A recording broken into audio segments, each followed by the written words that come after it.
নমস্কার বন্ধুরা, আজকে তোমাদেরকে শাপলা দিয়ে একটা ভাজা করে দেখাবো।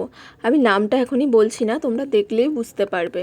তো তার জন্য এখানে কিছুটা আতপ চাল ভিজিয়ে রেখেছি, আর শাপলাগুলোকে দেখো লম্বা লম্বা করে খোসা ছাড়িয়ে কেটে রেখেছি, আর নিয়েছি কয়েক টুকরো পরিষ্কার ঝাঁটার কাঠি।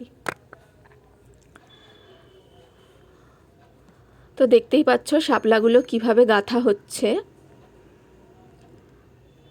কি ভেলার মতো দেখতে লাগছে না? হ্যাঁ, এই ভাজাটার নাম হচ্ছে শাপলার ভেলা ভাজা।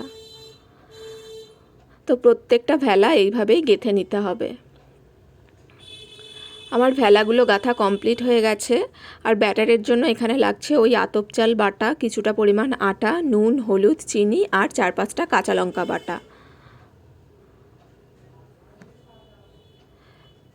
এখানে তেল গরম হয়ে গেছে আর ব্যাটারও কিন্তু রেডি। এবার শুধু ভাজার অপেক্ষা। এখানে চাল বাটার পরিমাণটা একটু বেশি দিতে হবে, কারণ এই ভাজাটা যেহেতু একটু ক্রিস্পি টাইপের হয় সেই জন্য। আর হ্যাঁ, আরেকটা কথা বলে রাখি, এই ভাজাটা করার সময় কিন্তু গ্যাসের ফ্লেমটা কিন্তু হাইতে রাখতে হবে, কারণ শাপলাটা যেহেতু জলজ জিনিস, ভাজার সময় একটু তেল ছিটকায়। হাই ফ্লেমে রাখলে কি হয়, জলটা তাড়াতাড়ি টেনে নেয়। তো এইভাবে উল্টে পাল্টে লালচে করে ভেজে নিতে হবে।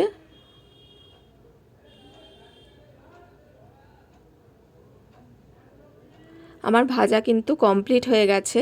শুধু খাওয়ার সময় সাইড থেকে ঝাঁটার কাঠিটা খুলে নিয়ে গরম গরম খেতে হবে।